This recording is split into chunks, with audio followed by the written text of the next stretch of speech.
Bonjour les amis, je suis Agathe, tarologue et conférencière. Bienvenue sur ma chaîne Les Tarots d'Agathe.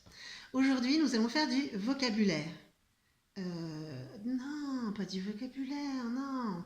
T'inquiète pas, ça va bien se passer, tu vas voir, ça va être agréable.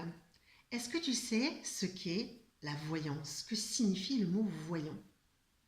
Eh bien, le mot voyant, ou la voyance en général, c'est un mot qui regroupe toutes les sciences ésotériques, toutes les Madame Irma, mais aussi tous les médiums, tout ce qui va faire qu'on va vous parler d'avenir ou simplement de situations qui se passent là dans l'instant et pour lesquelles vous avez besoin de réponses. Souvent, quand on parle de voyants, on pense aux cartomanciens, aux gens qui tirent les cartes, on pense aux oracles, on va lire son horoscope, ou alors on va voir carrément un astrologue qui va vous faire des calculs sur votre avenir et votre chemin de vie, etc. Alors c'est quoi la différence entre ces différentes personnes? Bien, la numérologie par exemple va être l'utilisation des chiffres et des nombres pour vous indiquer vos chemins de vie, vos périodes positives ou moins positives. L'astrologie, ben, on est sur les planètes. La cartomancie, ce sont les cartes en général. Donc là, on va retrouver des cartes, un jeu de cartes classique, ou alors des oracles un peu plus connus comme l'oracle de Béline, ou l'oracle G, ou l'oracle de la Triade. Vous allez également voir les oracles tout court. Ça va être le cas par exemple du pendule, que vous connaissez certainement bien, ou alors des petites pierres qu'on appelle les runes. Alors ça, c'est un héritage des Vikings. Ce sont des petites runes gravées, des petits cailloux gravés qui nous viennent directement des Vikings. Parce que oui, mes bons amis, la voyance, c'est un truc qui existe depuis la nuit des temps. C'est arrivé sur la Terre en même temps que l'être humain. C'est fabuleux quand même. Et vous allez aussi retrouver des gens comme les chiromanciens qui lisent vos lignes de la main. Et d'ailleurs, c'est très intéressant, je vous invite à en faire l'expérience. Ça, c'est ce qu'on appelle en général les voyants. Est-ce que ces voyants-là, ce sont des médiums? Eh bien, pas forcément. Parfois oui, parfois non. Des gens tirent les cartes sans être médiums et font un très bon travail et ils ont des consultants qui sont très contents de faire appel à leur service. Alors un médium, c'est quoi? Bien, médium signifie intermédiaire.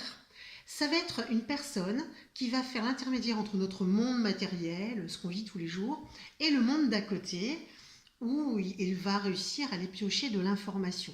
Dans son monde d'à côté, on va retrouver ce que vous appelez les défunts, les anges, les guides, les forces de l'univers, enfin vous donnez les noms que vous voulez, mais en tout cas, il y a une force d'information qui peut venir de ce monde-là qui est très très très intéressante. Alors, un médium va fonctionner de quelle manière? Globalement, un médium pourrait fonctionner sans aucun matériel, les mains dans les poches.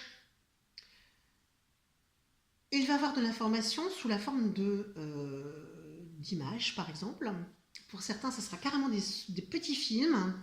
Et puis des informations aussi sous forme de sons, de bruit, ou carrément il aura l'impression qu'on lui susurre des phrases entières à l'oreille.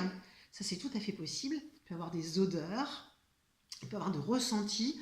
Toutes ces choses qui vont lui permettre de vous donner, à vous qui êtes en attente, de l'information. Et puis peut-être le plus spectaculaire, le médium va faire du contact défunt. Et là, c'est vrai que c'est toujours un peu spectaculaire d'avoir l'impression que quelqu'un que l'on a connu, qui n'est plus là, qu'on pleure éventuellement, et qui vient nous donner de l'information. Souvent, alors l'information est simple, c'est souvent ne t'inquiète pas, je vais bien, ou alors parfois un petit coup de pied au cul, on t'attend sur tel sujet ou tel autre sujet. Est-ce que pour autant les médiums n'utilisent jamais de matériel de type oracle ou carte, etc. Non, le cas le plus connu, c'est le médium qui va utiliser les photos, par exemple. Personnellement, j'utilise le tarot de Marseille. Pourquoi utiliser du support en plus de la médiumnité? Eh bien, c'est surtout pour les consultants. Il s'avère que les consultants ont besoin, parce qu'ils vivent dans un monde matériel, ils ont besoin de s'accrocher à quelque chose de physique. Petite anecdote, quand je ne pose pas les cartes, il arrive souvent que les consultants me disent vous voulez bien poser le tirage s'il vous plaît? Pourtant je leur donne des réponses, mais ils veulent avoir les cartes. Ou ils se penchent sur le tirage et me disent mais dans quelle carte est-ce que vous voyez ça s'il vous plaît madame? Parce qu'ils ont besoin de toucher, de voir, voilà. Et on ne peut pas leur en vouloir, parce qu'on vit dans un monde physique et ils s'accrochent à des choses extrêmement physiques, alors que nous, on est sur quelque chose qui n'est pas du tout physique, hein, c'est impalpable. Est-ce que pour ma part, je suis médium? Vous avez vu dans mon annonce, je m'annonce comme tarologue et conférencière. Je suis médium. Je ne le mets pas en avant parce que justement, j'aime que les consultants se sentent un peu à l'aise. Je ne veux pas qu'ils soient un peu juste baba parce que je peux leur dire des choses venant d'un monde qu'ils ne connaissent pas. Quelles sont mes capacités en tant que médium? Alors moi, je n'ai pas de film, mais par contre, j'ai des images qui s'imposent à moi. J'ai aussi des idées qui s'imposent à moi. Il m'arrive parfois de dire des choses aux gens que je ne comprends pas. Donc sous la forme de « Tiens, j'ai telle chose qui s'impose à moi, telle idée, est-ce que ça vous parle ou pas ?» Et souvent, je leur dis « Ah oui, mais bien sûr !» Voilà, parce qu'il faut garder en l'esprit qu'un médium n'est pas là pour penser à votre place, il est là pour vous donner de l'information. Donc à la limite, on n'a pas besoin de tout comprendre. Je peux également ressentir des choses avec le nez. Et j'ai aussi beaucoup de sensations physiques, chaud, froid. Je peux avoir de la chair de poule ou mal au ventre, me sentir fatiguée, enfin ce genre de choses. C'est toujours intéressant. Je refuse par contre de faire des contacts défunts. C'est une volonté personnelle. Ça ne m'intéresse pas de faire ce genre de choses. Mais il arrive que les défunts, par contre, s'invitent dans la danse. Pour la petite anecdote, j'ai par exemple eu chez moi un poilu de la Première Guerre que j'ai dû inviter à rejoindre le monde d'à côté parce qu'il ne savait pas, le pauvre, qu'il était mort.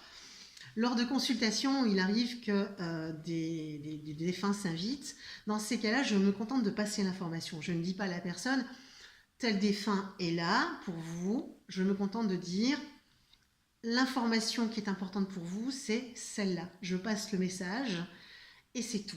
Parce que je suis médium, intermédiaire, et que je ne veux pas que la personne ensuite me voie juste un peu comme une bouée de sauvetage qui va pouvoir lui parler de son défunt. Parce que, selon moi, un défunt a toujours la possibilité de vous parler s'il en a envie, mais surtout, il a des trucs à faire. Et il faut laisser votre défunt aller faire les trucs qu'il a besoin de faire. Et puis, n'oubliez pas, de toute façon, la mort fait partie aussi de la vie. C'est toujours plus difficile pour nous qui restons sur la terre avec notre souffrance. Voilà donc la différence entre médium et voyant ordinaire. C'est pas un très joli mot, mais c'est pas très très grave. Vous avez compris. Ce qui est important aujourd'hui, c'est que vous vous sentiez bien avec le voyant ou le médium que vous allez voir et qu'il réponde à vos questions, et qu'il répond à vos attentes et à vos besoins. Et n'oubliez pas, la voyance, ça n'est pas un jeu, c'est un truc extrêmement sérieux dont il ne faut pas abuser, puisque vous avez votre libre arbitre. Voilà, c'est tout pour aujourd'hui les amis, on se revoit la semaine prochaine, vendredi. Et puis, n'hésitez pas à me mettre un pouce bleu, parce que comme vous le savez, c'est bien les pouces bleus.